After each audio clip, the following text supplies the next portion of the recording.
ಇವತ್ತು ನನ್ನ ಮಗಳು ಸ್ಕೂಲಲ್ಲಿ ಆನ್ಯುವಲ್ ಡೇ ಇತ್ತು. ಸ್ಕೂಲಿಂದ ನಮಗೆ ಫುಲ್ ಇನ್ಸ್ಟ್ರಕ್ಷನ್ಸ್ ಕೊಟ್ಟಿದ್ರು ಹೇಗೆ ರೆಡಿ ಮಾಡಬೇಕು ಅಂತ.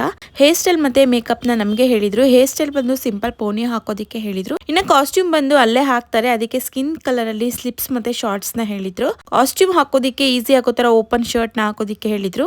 ಮೇಕಪ್ ನು ಕೂಡ ಅವಳಿಗೆ ಸಿಂಪಲ್ ಆಗಿ ಮಾಡ್ತಾ ಇದ್ದೀನಿ, ಯಾಕಂದ್ರೆ ಬೇಬಿ ಸ್ಕಿನ್ ಆಗಿರೋದ್ರಿಂದ ತುಂಬಾ ಸೆನ್ಸಿಟಿವ್ ಇರುತ್ತೆ. ಕ್ರೀಮ್ ಹಾಕಿ ಲಿಪ್ಸ್ಟಿಕ್, ಕಾಜಲ್, ಐಲೈನರ್, ಸ್ವಲ್ಪ ಚೀಕ್ಸ್ ಗೆ ಬ್ಲಶ್ ಮತ್ತೆ ಐ ಶ್ಯಾಡೋ ನ ಹಾಕಿದಷ್ಟೇ. ಬ್ಯಾಂಗಲ್ಸ್ ಬಂದು ಸಿಂಪಲ್ ಒಂದು ಗೋಲ್ಡ್ ಬ್ಯಾಂಗಲ್ ನ ಹೇಳಿದ್ರು. ಆಮೇಲೆ ಎರಡು ಕೈಗೆ ಅಲ್ತಾನ ಹಾಕೋದಿಕ್ಕೆ ಹೇಳಿದ್ರು. ನಾನು ಅಳ್ಸ್ಕೊಬಿಡ್ತಾಳೆ ಅಂತ ಫುಲ್ ರೆಡಿ ಆದ್ಮೇಲೆ ಹಾಕ್ತೆ. ಅವಳು ಕೂಡ ಕಾಮ್ ಆಗಿ ಕುತ್ಕೊಂಡು ನೀಟಾಗಿ ರೆಡಿ ಮಾಡಿಸ್ಕೊಂಡ್ಲು.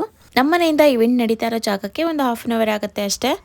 ಇನ್ನ ಮನೆಯಿಂದ ಹೋಗೋದಿಕ್ಕೆ ಆಟೋನ ಬುಕ್ ಮಾಡಿದ್ದೆ. ನಾನು, ನಮ್ಮಮ್ಮ ಮತ್ತೆ ನನ್ನ ಮಗ ಹೋಗ್ತಾ ಇದೀವಿ. ನಮ್ಮ ಯಜಮಾನ್ರು ಹಂಗೆ ಡ್ಯೂಟಿ ಮುಗಿಸ್ಕೊಂಡ್ ಬಂದು ಜಾಯ್ನ್ ಆಗ್ತೀನಿ ಅಂತ ಹೇಳಿದ್ರು. ಒಂದ್ ಮಗುಗೆ 4 ಪಾಸ್ನ ಕೊಟ್ಟಿರ್ತಾರೆ, ಎಕ್ಸ್ಟ್ರಾ ಬೇಕಿದ್ರು ಇಸ್ಕೊಳ್ಬಹುದು. ಇನ್ನ ಇವೆಂಟ್ ನಡೀತಾ ಇರೋದು ಬಂದು ಗೆಳೆಯರ ಬಳಗ ಡಾಕ್ಟರ್ ರಾಜ್ಕುಮಾರ್ ಕಲಾಭವನ್ ಅಲ್ಲಿ. ನಮ್ಗೆ ಅರೌಂಡ್ 2 ಗಂಟೆಗೆ ಮಗುನ ಬಿಡ್ಬೇಕು ಅಂತ ಹೇಳಿ ಇವೆಂಟ್ ಸ್ಟಾರ್ಟ್ ಆಗೋದು 3 ಗಂಟೆಗೆ ಅಂತ ಹೇಳಿದ್ರು. ಮಕ್ಕಳನ್ನ ರೆಡಿ ಮಾಡೋದಕ್ಕೆ ಟೈಮ್ ಬೇಕಲ್ವಾ, ಹಾಗಾಗಿ ಅವಳನ್ನ ಬಿಟ್ಟು ಸ್ವಲ್ಪ ಸ್ನಾಕ್ಸ್ ನ ತಗೊಂಡು ಒಳಗಡೆ ಬಿಟ್ಟ ಮೇಲೆ ಬಂದು ಸೀಟ್ ಹಿಡ್ಕೊಂಡು ಕುತ್ಕೊಂಡ್ವಿ. ಇದು ಥಿಯೇಟರ್ ತರನೇ ಇರುತ್ತೆ, ಬಾಲ್ಕನಿ ಕೂಡ ಇರುತ್ತೆ. ನಾವು ಕೆಳಗಡೆನೆ ಕುತ್ಕೊಂಡಿದ್ವಿ. ಎಲ್ಲಾ ಪರ್ಫಾರ್ಮೆನ್ಸಸ್ ತುಂಬಾ ಚೆನ್ನಾಗಿ ನಡೀತು. ನನ್ನ ಮಗಳು ಕೂಡ ತುಂಬಾ ಚೆನ್ನಾಗಿ ಮಾಡಿದ್ಲು. ಒಂದ್ ಮಗುಗೆ ಅಪ್ ಟು 4 ಪರ್ಫಾರ್ಮೆನ್ಸ್ ಇತ್ತು. ನಮ್ಮ ಯಜಮಾನ್ರು ಡ್ಯೂಟಿಯಿಂದ ಡೈರೆಕ್ಟ್ ಬಂದಿರೋದ್ರಿಂದ ಟಿಟಿನೇ ತಗೊಂಡ್ ಬಂದಿದ್ರು. ಅದರಲ್ಲೇ ಮನೆಗೆ ಹೊರಟ್ವಿ. ಫುಲ್ ಎಲ್ಲ ಮುಗಿಯೋ ಅಷ್ಟರಲ್ಲಿ ಅರೌಂಡ್ 10 ಗಂಟೆ ಆಗಿತ್ತು.